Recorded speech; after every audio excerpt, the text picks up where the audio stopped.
Welcome to the local street. دوستو، آج ہم آپ کو ضلع ڈیرہ غازی خان کی تاریخ کے بارے میں بتانے جا رہے ہیں۔ مزید آگے بڑھنے سے پہلے میری آپ سب سے گزارش ہے کہ ہمارے اس چینل کو سبسکرائب کر لیں اور بیل آئیکن پہ کلک کر لیں تاکہ آپ ہماری مزید آنے والی ویڈیوز کو دیکھ سکیں۔ تو آئیے آگے بڑھتے ہیں۔ ڈیرہ غازی خان پاکستان کے صوبہ پنجاب کا ایک ضلع ہے۔ مشہور پہاڑی سلسلہ کوہ سلیمان یہیں واقع ہے۔ پرفضا مقام فورٹ منرو بھی یہیں ہے۔ 1998 عیسوی کی مردم شماری کے مطابق ضلع ڈیرہ غازی خان کی آبادی 16,43,118 افراد پر مشتمل تھی۔ اس کا زمینی رقبہ 11,922 مربع کلومیٹر ہے۔ ڈیرہ غازی خان کی دھرتی تاریخ کے مختلف ادوار میں مختلف ناموں سے مشہور رہی ہے۔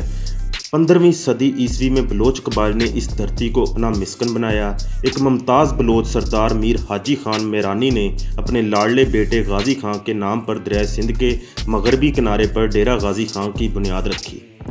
1887 میں ڈیرہ غازی خان دریائے سندھ کے کٹاؤ کی لپیٹ میں آ گیا۔ اس وقت یہ شہر موجودہ مقام سے 15 کلومیٹر مشرق میں واقع تھا۔ ڈیرہ کا لفظ فارسی سے نکلا ہے جس کے معنی رہائش گاہ ہے، تاہم بلوچ ثقافت میں ڈیرہ کو قیام گاہ کے ساتھ ساتھ مہمان خانہ یعنی وثاق کے طور پر بھی استعمال کیا جاتا ہے۔ محلِ وقوع کے لحاظ سے ڈیرہ غازی خان ملک کے چاروں صوبوں کے وسط میں واقع ہے۔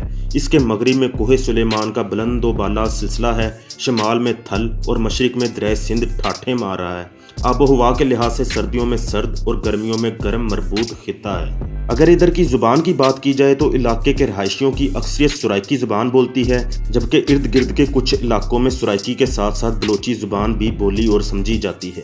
لغاری، الیانی، کھوسا، مزاری، لنڈ، گورچانی، کھیتران، بزدار اور کیسرانی یہاں کے تمندار ہیں۔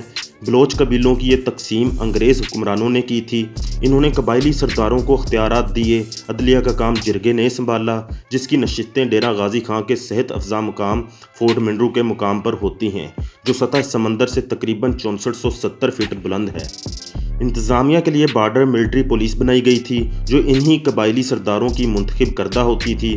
1925 عیسوی میں نواب آف بہاولپور اور گورنر جنرل غلام محمد کے درمیان میں ہونے والے معاہدے کے تحت ڈیرہ غازی خان اور مظفر گڑھ کے اضلاع کو ریاست بہاولپور میں ضم کر دیا گیا۔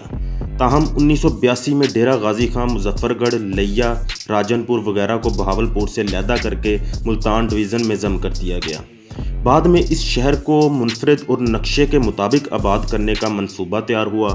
شہر کی تمام سڑکوں، گلیوں اور بلاکوں کو 1 جولائی سن 1900 میں مختلف بلاکوں میں تقسیم کر دیا گیا۔ اس وقت کے منصوبے کے مطابق ہر گھر کے لیے 5 مرلے کا رقبہ مختص کیا گیا اور ہر بلاک 112 مرلے پر مشتمل تھا۔ تاہم وراثتی طور پر مکانات کی منتقلی سے گھروں کے حجم میں بہت فرق پڑ گیا۔ 1982 عیسوی میں ڈیرہ غازی خان ڈویژن بنا۔ ڈیرہ غازی خان کی 4 تحصیلیں ہیں، جن میں ڈیرہ غازی خان، تونسا شریف، ٹرائبل ایریا اور کوٹ چٹھا شامل ہیں۔ ڈیرہ غازی خان کی سرزمین معدنی وسائل سے مالا مال ہے۔ ارد گرد کا علاقہ سنگلاخ پہاڑوں کے باعث ناقابل کاشت ہے۔ علاقے کے نوجوانوں کی اکثریت روزگار کی تلاش میں خلیجی ممالک کا رخ کرتی ہے۔ تونسا کے علاقے سے گیس اور تیل نکلتا ہے۔ علاقے میں موجود یورینیم کے استعمال سے پاکستان آج ایٹمی طاقت بن چکا ہے۔ یہاں پر روڑا، بجری، خاکہ اور پتھر کے تاجر کروڑوں روپے کما رہے ہیں۔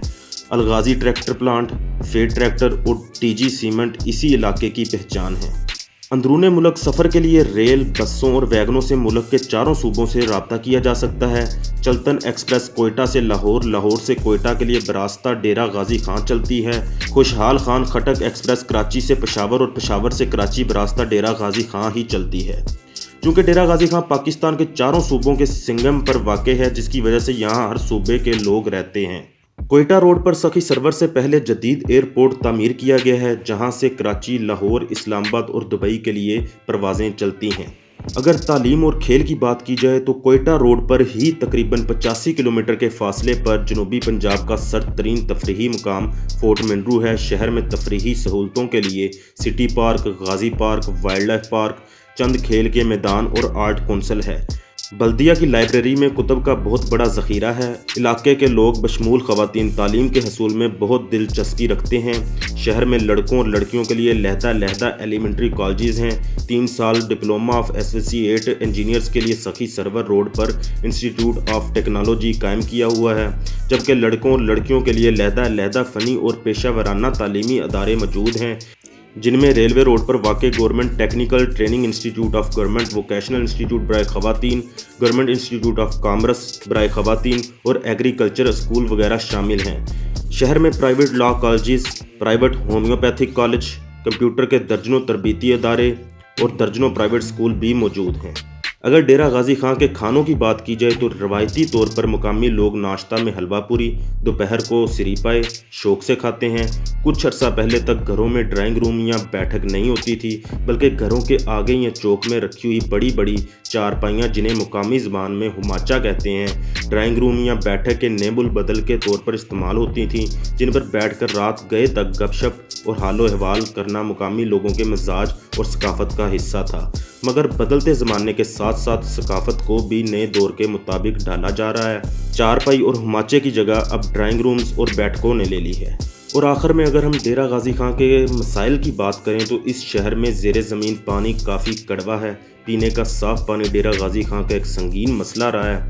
شہر میں پینے کے صاف پانی کی فراہمی کے لیے شہر سے کم و بیش 10 کلومیٹر دور پمپ لگے ہوئے ہیں، جہاں سے پانی پائپوں کے ذریعے فراہم کیا جاتا ہے۔ پمپ اکثر خراب رہتے ہیں اور پھر پائپ لائنوں کے پھٹ جانے سے سیوریج ملا پانی پینے کو ملتا ہے۔ شہریوں کی اکثریت گندے پانی کی وجہ سے گردوں اور دیگر امراض کا شکار ہو رہی ہے۔ پینے کے صاف پانی کی فراہمی کے لیے سابق صدر جنرل پرویز مشرف نے لاکھوں روپے کی لاگت سے 11 اگست سن 2000 کو واٹر پیوریفیکیشن پلانٹ کا افتتاح کیا اور اس سلسلے کو آگے بڑھاتے ہوئے اس کے بعد 3 اور پمپس بھی چالو کیے، جنہیں مشرف واٹر پمپس کے نام سے پکارا جاتا ہے، مگر محکمہ پبلک ہیلتھ تحصیل میونسپل ایڈمنسٹریشن کی لاپرواہی کی بنا پر پانی صاف کرنے کے یہ پلانٹ بیکار ہوتے جا رہے ہیں۔ اگر دوستو آپ کو ہماری یہ انفارمیشن اچھی لگی ہے تو ہمارے اس چینل کو ضرور سبسکرائب کریں اور بیل آئیکن پہ کلک کریں تاکہ آپ ہماری مزید آنے والی ویڈیوز کو دیکھ سکیں۔ شکریہ۔ اللہ حافظ۔